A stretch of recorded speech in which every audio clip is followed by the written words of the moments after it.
Hi, boys and girls. It's Mrs. Juzwicki. I have a story for you today. It's the tale of Tricky Fox. It's retold by Jim Aylesworth, and the illustrations are by Barbara McClintock.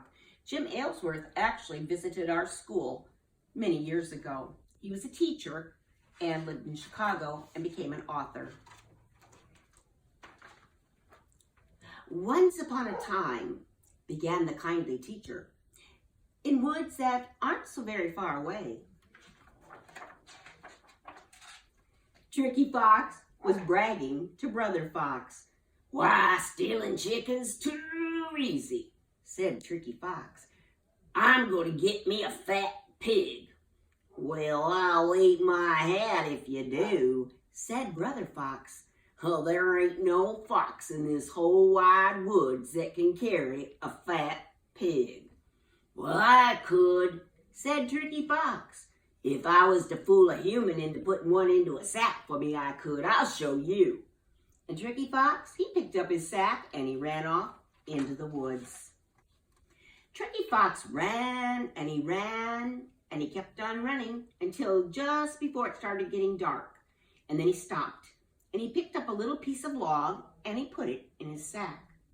And then he knocked on the door of a nearby cottage. When a lady opened the door, Tricky Fox hunched over like he was feeble, like really old. And in a rickety voice he said, "Well, I'm on my way to Bonny Bunny Bay. The night grows cold and I'm so old. Please let me stay." The lady felt sorry for him and she said, "Okay, I'll let you stay, but no tricks." "Oh no," said Tricky Fox. "I'm so worn out I can't think of anything but curling up in front of your fire. I'm just worried about my sack's all. I don't like anyone to look in it, and I'm too tired to guard it." "Oh, don't worry," said the lady. "Leave it with me. I won't look in your sack." "I know you won't," grinned Tricky Fox, and he handed her the sack and pretended to fall asleep. But before the lady went to bed, she couldn't resist a quick peek into that sack, even though she said she wouldn't. "Oh, why, it's just a piece of log," she said to herself. And then she blew out the light, pulled up her covers, and fell asleep. Pretty soon, Tricky Fox heard her snoring. "Quiet, quiet, quiet." He went over, tippy-toe, tippy-toe. And he pulled out that piece of log and he put it on the fire. And then he went to sleep, sure enough.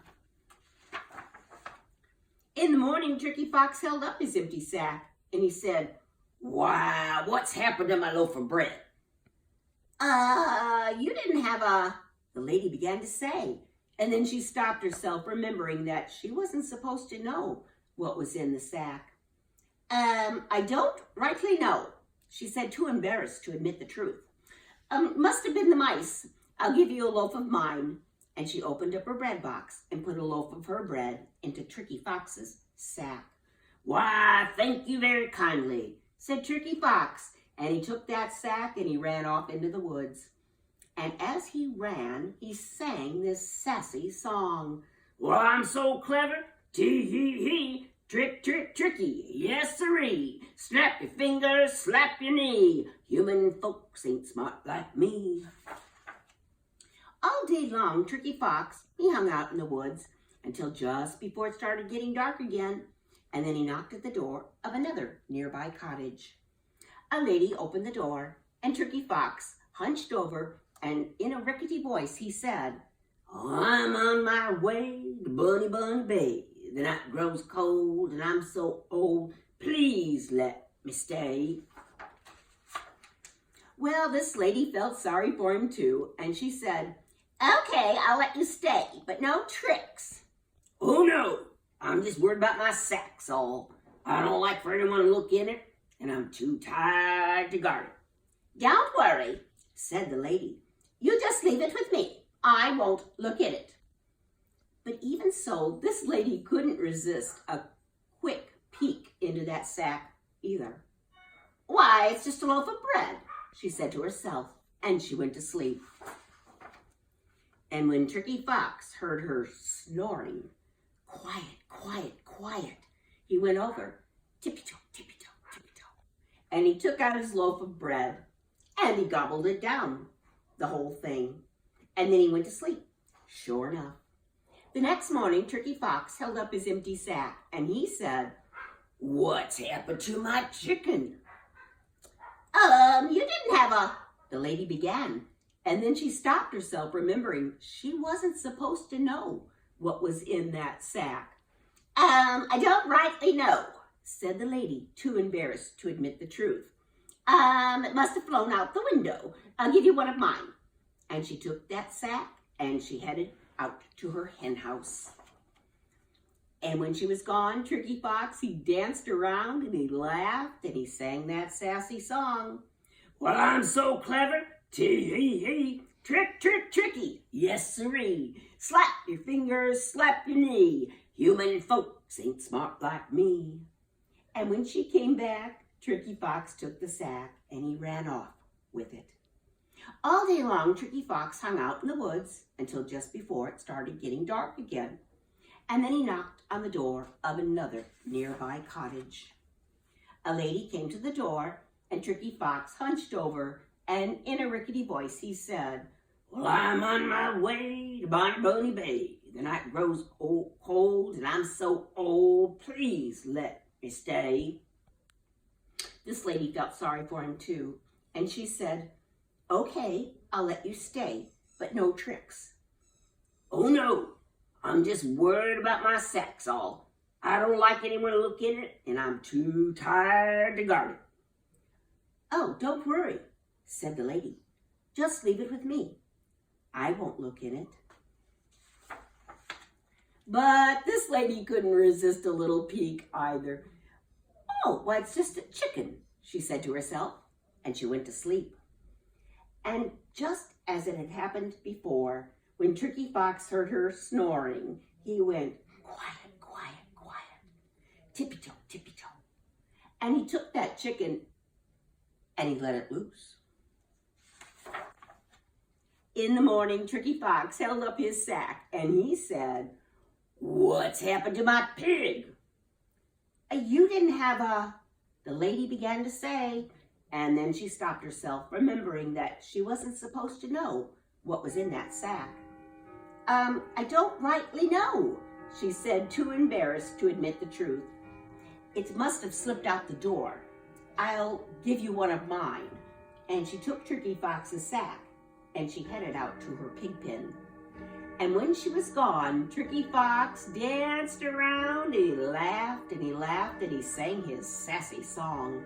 "Well, I'm so clever, tee-hee-hee, trick, trick, tricky, yes siree, snap your fingers, slap your knee, human folks ain't smart like me." But Turkey Fox hadn't counted on one important thing, and that was that this particular lady was a teacher. And Turkey Fox didn't know that teachers are not as easy to fool as regular humans are. And this lady had gotten suspicious, and she'd come around the side of her house and she'd watch through the window as Turkey Fox danced and laughed and sang that sassy song of his. "Oh, that rascal," she said to herself. "I'll fix him." And instead of going over to her pig pen, she went over to her dog house. And instead of putting a pig into Turkey Fox's sack, she put in her bulldog. And then she brought it back, and Turkey Fox hefted it onto his shoulder and ran off. When Turkey Fox got home, Brother Fox was waiting for him. And when Brother Fox saw that sack, which looked for all the world like there was a fat pig inside of it, he sadly took off his hat, and true to his word, he began biting and chewing and biting and chewing until it was gone. And then Turkey Fox untied the sack, and to their sorry surprise, out jumped that lady's bulldog. And that bulldog, he bit him low and he bit him high, and he made the fur just fly, fly, fly. And then he chased them off into the woods. And because of what happened that day, said the teacher, Every fox in the woods has learned a lesson. And because of what happened, every fox in the woods has been much more respectful of humans. And because of what happened, you never hear foxes singing sassy songs. And because of what happened, you never ever see one wearing a hat. The end. And boys and girls, it was the teacher who was the last person that put the bulldog into Tricky Fox's sack. She tricked him.